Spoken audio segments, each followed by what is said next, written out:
Баршаңызға сәлем, менің YouTube каналыма қош келдіңіздер. Бүгін сіздермен тез дайындалатын итальяндық тағамдардың бірі болонезе пастасын дайындайтын боламыз. Көкөністің бәрін кубиктап турап, ыстық майға қуыра бастаймыз. Пиязымыз, оның артынша сәбізді қуырамыз. Сәл қуырғаннан кейін ең басты қосатын қоспамыз фаршты салып қуырып аламыз. Фаршты салғаннан кейін 5-10 минуттай қуырамыз.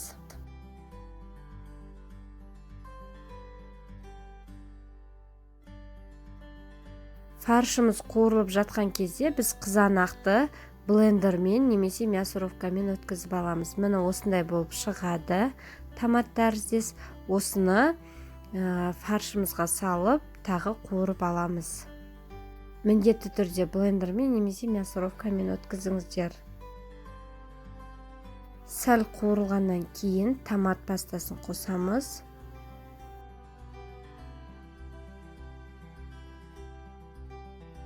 Дәміне қарай тұзымызды саламыз.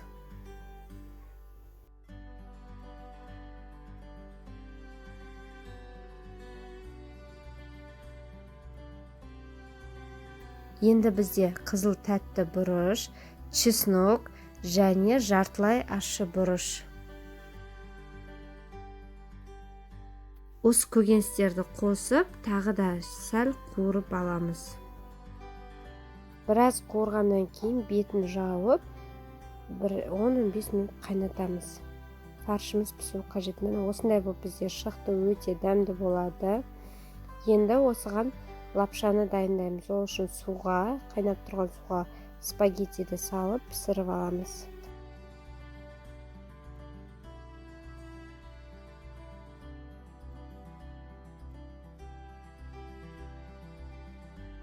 Бізде спагеттиміз дайын болды.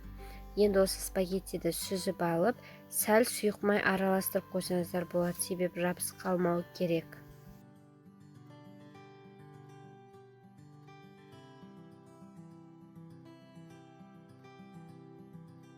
Уақыт аз болғанда өте тез дайындалатын тағамдардың бірі. Жасап көріңіздер. Өте дәмді болып шығады.